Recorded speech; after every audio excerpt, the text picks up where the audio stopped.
Halo Sobat Bima, selamat datang di Bimbingan Alumni. Pada video kali ini bersama aku Kak Galuh, kita akan belajar materi persiapan UTBK, pengetahuan kuantitatif. Siapkan diri kamu mulai dari sekarang ya. Tanpa berlama-lama lagi, mari kita mulai ke soal yang pertama.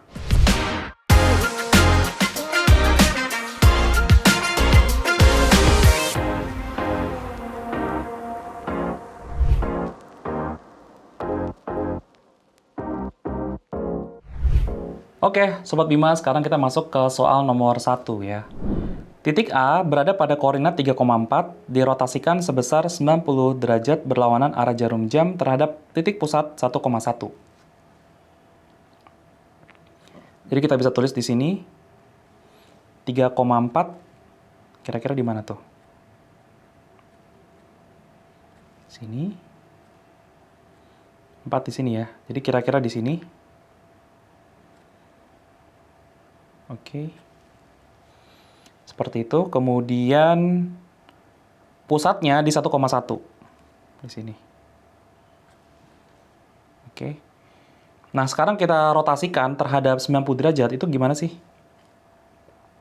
Kita ambil ilustrasi seperti ini ya. Dan ini ke sana 2, ini ke sana 4 kurang 1, 3 ya. Oke.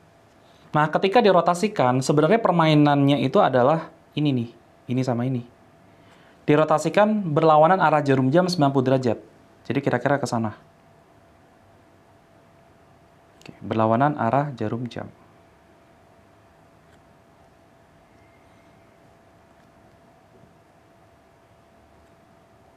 Oke, kira-kira seperti itu ya. Nah, ini lokasinya ada di mana? Jadi permainannya itu sebenarnya adalah nilai-nilai 2 sama 3 ini. Yang make sense seperti apa? Ke sini 2, atau ke sini 3 ya. Sorry, ke sini 3, ke sana 2. Itu rumus cepatnya. Jadi kalau diputar, ini dibalik aja. Kalau ini 2, ini jadi 3 di sininya. Kalau ini 3, maka di sini jadi 2. Kalau diputar terhadap 90 derajat. Oke? Sehingga koordinatnya gampang ya. Jadi 1 dikurangi 3 itu min 2. Kemudian ini posisi ordinatnya di 1, 1 tambah 2, 3. Jadi di situ.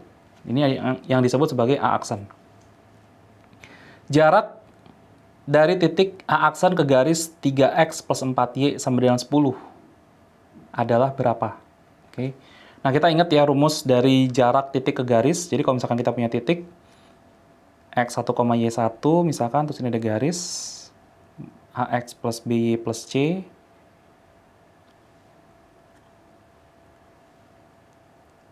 sama dengan 0, maka jarak titik ke garis tersebut itu adalah D, ini harus 90 derajat ya.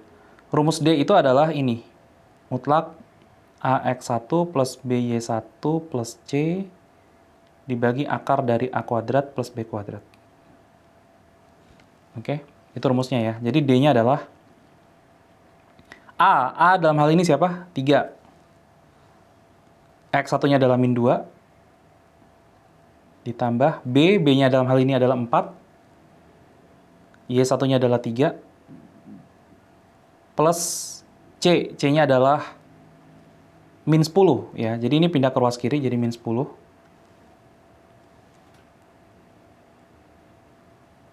Akar dari 3 kuadrat tambah 4 kuadrat ya. 3 dikurangi 2 minus 6. 4 kali 3 12 min 10 dibagi 5 ya. Sehingga kita dapatkan berapa ini? Minus 6 tambah 12 itu 6, 6 min 10.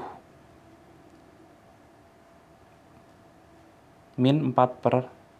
Tapi kemudian kita mutlakan ya, sehingga 4/5. Atau 0,8 ya.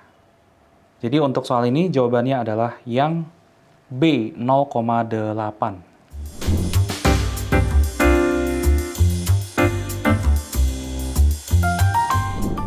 Oke, kita lanjut soal nomor 2 ya. Diketahui Fn adalah fungsi yang memenuhi sebagai berikut. Untuk setiap bilangan bulat n lebih dari 3, jika F1 adalah 3 dan F2 adalah 7, berapakah nilai F2025? Oke. Kita mungkin bisa mulai dulu dari yang kecil-kecil ya. Misalkan kita mulai dari F3 dulu deh. F3 itu berarti N-nya 3 ya. 3 kurang 1 itu 2, jadi kita tulis di sini F2. Kemudian F3 kurang 2 itu adalah 1, jadi F1. Sebelumnya kita udah dapat nilai F2, yaitu adalah 7, dikurang F1 itu adalah 3. Berarti kita dapatkan 4. Oke. Nah, berikutnya F4, ini kayak semacam F sebelumnya dikurangi F sebelumnya lagi gitu. Soalnya begitu tuh. Jadi 4 dikurang 7. Min 3. Oke, lagi. F5 berarti adalah yang sebelumnya, min 3, dikurang yang sebelumnya, yaitu 4. Jadinya min 7. Nanti F6, ya sebelumnya kurang sebelumnya, min 3, min 7 dikurang min 3. Oke. Jadi ini min 4. Oke, terus F7 min 4 dikurang min 7. Sama dengan 3 lagi. Nah, ini kembali lagi ke awal berarti ya. Kembali lagi ke awal. Jadi kalau kita buat pola F1 sama dengan 3. F2 sama dengan berapa? 7. F3 4. F4 min 3. Dan seterusnya ya. Sampai akhirnya ketika ketemu F7 itu ke atas lagi di sini. Gitu ya. Jadi satu kelompok ini itu terdiri dari 6 anggota. Sampai F6. Oke. Sekarang kalau kita periksa 2025. 2025 itu kelipatan 6 bukan? Bukan ya, yang kelipatan 6 siapa? Apakah 2024? Coba cek ya. Coba 2025 deh, dibagi 6 berapa sih? 3. 6 kali 3, 18. 22. Bagi 6, berapa? 3 lagi. 3 kali 6, 18. 45 bagi 6 berapa? 7. 7 kali 6, 42. Berarti sisa 3 ya. Oke. Kalau sisa 3, berarti dia ini di sini nih berarti. F1, 1, 2, 3. Berarti di 4. Gitu ya. Jadi kalau misalkan gitu, ini kayak F2025. 4, F2024. 7, F2023. 3 ya. F2022 yang mana itu kelipatan 6 itu adalah sama dengan min 4 ya. Seperti itu. Jadi jawaban untuk soal ini adalah C, 4.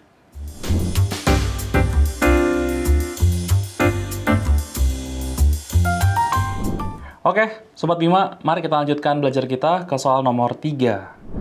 Berapakah banyak bilangan bulat X yang memenuhi pertidaksamaan berikut? Oke, berapa banyak bilangan bulat X?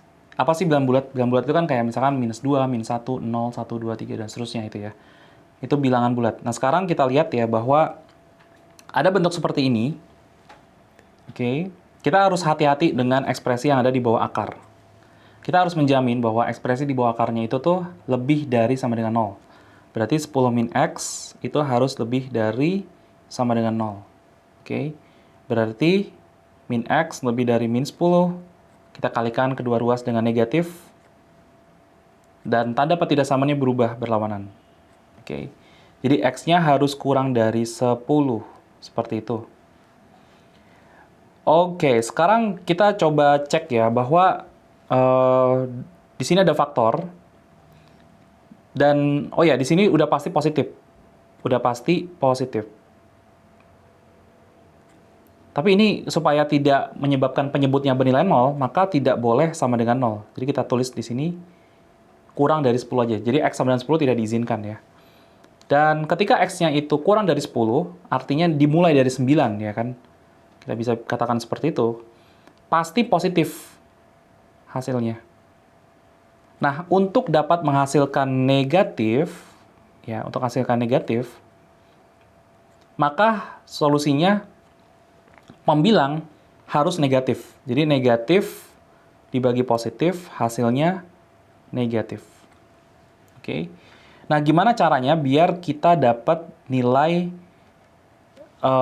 ini yang negatif, ya kan? Negatif itu didapat dari negatif kali positif, atau juga bisa positif kali negatif. Oke. Nah, kira-kira seperti apa nih? Kita coba list dulu untuk kasus negatif, atau kita buat dulu deh, misalkan X-nya 1 ya. Implikasinya seperti apa? 2 min 8 dikali 3 min 81. Yang mana ini negatif, ini negatif. Jadi nggak bisa ya. Tidak sesuai dengan keinginan kita. Kita coba masuk. Mungkin kita masuk langsung ke critical nilai X yang critical, yaitu ketika X-nya 3. Karena 2 pangkat 3 itu 8. Oke. Dan pada saat itu, 0 kali berapapun, ya, kita tidak peduli apapun itu, hasilnya pasti 0. Oke, jadi ini masuk.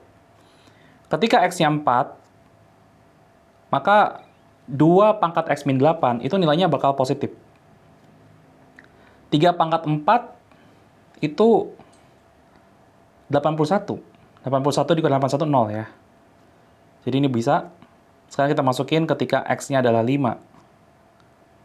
Ketika X-nya 5 berarti di sini bakal positif. Dan di sini bakal positif juga. Oke, berarti nggak bisa ya. Oke, berarti dari situ kesimpulannya, kita hanya punya 2 nilai X saja, yaitu 3 dan 4, yang bisa memenuhi ya.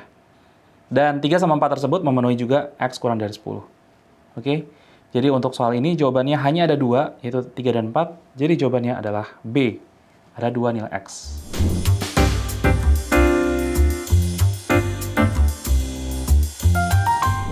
Oke, Sobat Bima, kita lanjut ke soal nomor 4. Soal yang kita tunggu-tunggu di sini adalah sebuah geometri dengan persegi ABCD memiliki luas 64. Berarti kita udah tahu ya bahwa ini ukurannya pasti 8 kali 8 ya, karena sisinya karena luasnya itu adalah bilan kuadrat 64. Oke.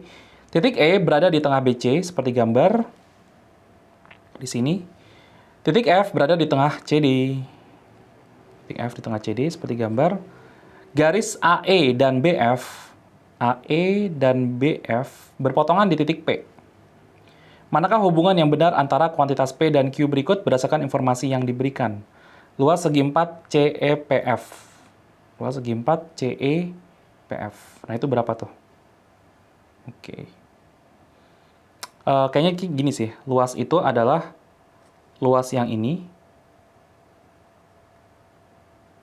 Oke. Luas FCB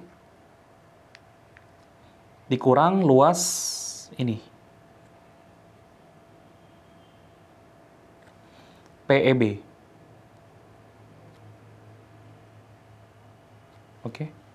Luas FCB dikurang luas PEB. Gampang ya. Nah, sekarang kita hitung dulu luas FCB. Rumusnya setengah kali alas kali tinggi, ya kan? Setengah kali, kita sebut aja mungkin ini adalah A gitu ya. Kemudian ini misalkan adalah, ya A juga sih.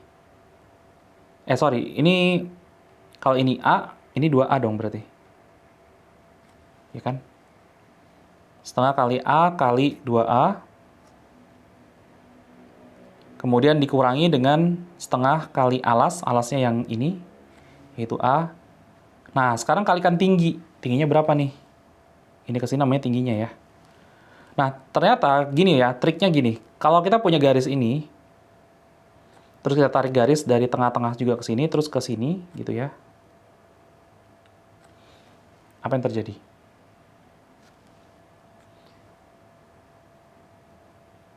Ini tuh sebenarnya akan membagi 3 wilayah yang sama besar. Sebenarnya. Oke. Sehingga ini kalau kita bawa ke sini, ini bawa ke sini, ini akan membagi 3 segmen yang sangat besar juga. Artinya panjang T di sini itu sama dengan A bagi 3. Jadi panjang ini ke sini itu A bagi 3. Oke, jadi kita tulis ini A per 3. Alright, jadi ini adalah, ini coret, jadi A kuadrat min A kuadrat per 6. Jadinya adalah 5/6A kuadrat. Oke, itu luasnya ya. Mari kita bandingkan dengan 16. Wah, 16 itu apa? Coba, apa yang dimaksud dengan A? A itu adalah setengah dari 8, yaitu 4. Jadi 5/6 dikali dengan 4 kuadrat. Ya, ingat ya, ini kan 8 nih. Berarti A-nya kan setengah dari 8, yaitu 4. 4 kuadrat itu 16. Ya udah, berarti luas CEPF itu 5/6-nya dari 16 ya. Jadi tentunya P lebih kecil daripada Q. Oke, jadi soal ini jawabannya adalah B.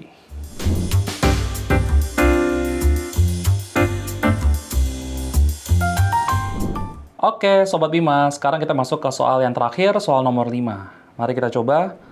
Bisa lihat dulu di sini, di sebuah kelas, 60% siswa menyukai matematika dan 50% menyukai fisika. Diketahui 10% siswa tidak menyukai keduanya.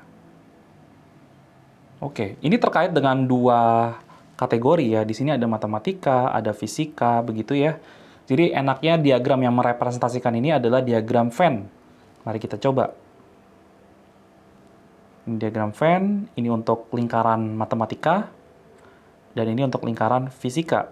Ada intersection di sini, ada irisan yang memungkinkan ada orang yang suka matematika dan fisika. Oke.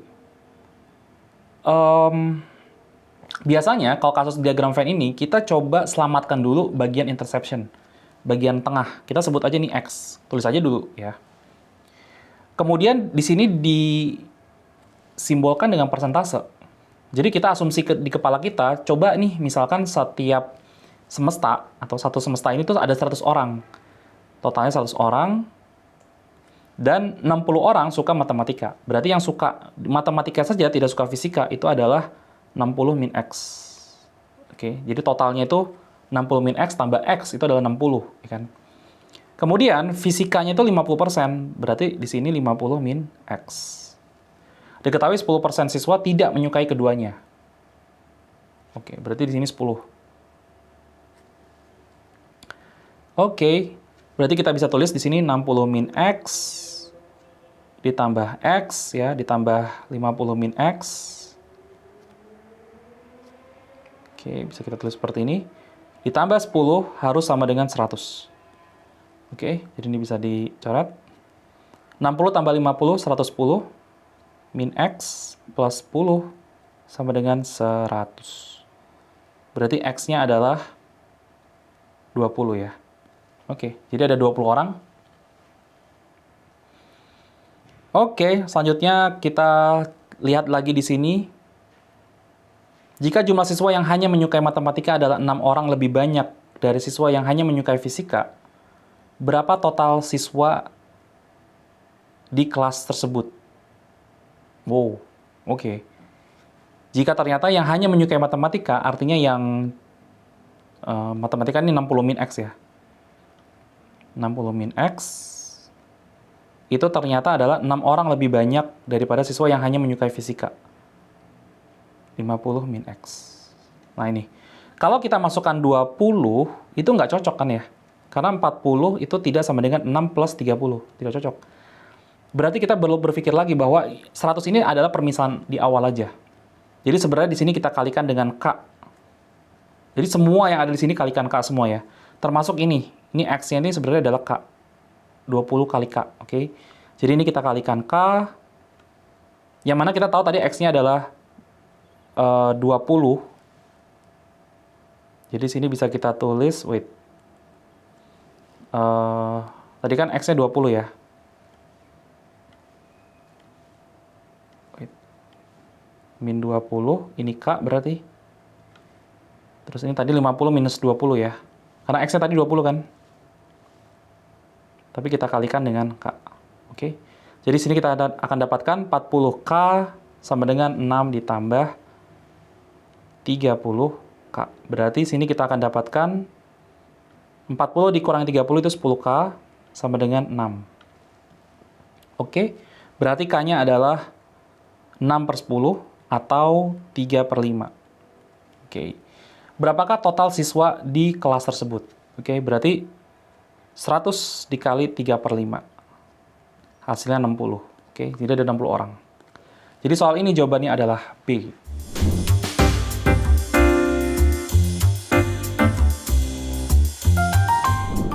Oke, Sobat Bima, gimana nih dari video barusan? Mudah-mudahan bikin kamu jadi lebih paham ya. Jangan lupa klik tombol like, subscribe, dan aktifkan lonceng notifikasi biar tidak ketinggalan video pembelajaran lainnya. Bimbingan alumni, yakin bisa, pasti bisa. Saya pilih bimbingan alumni.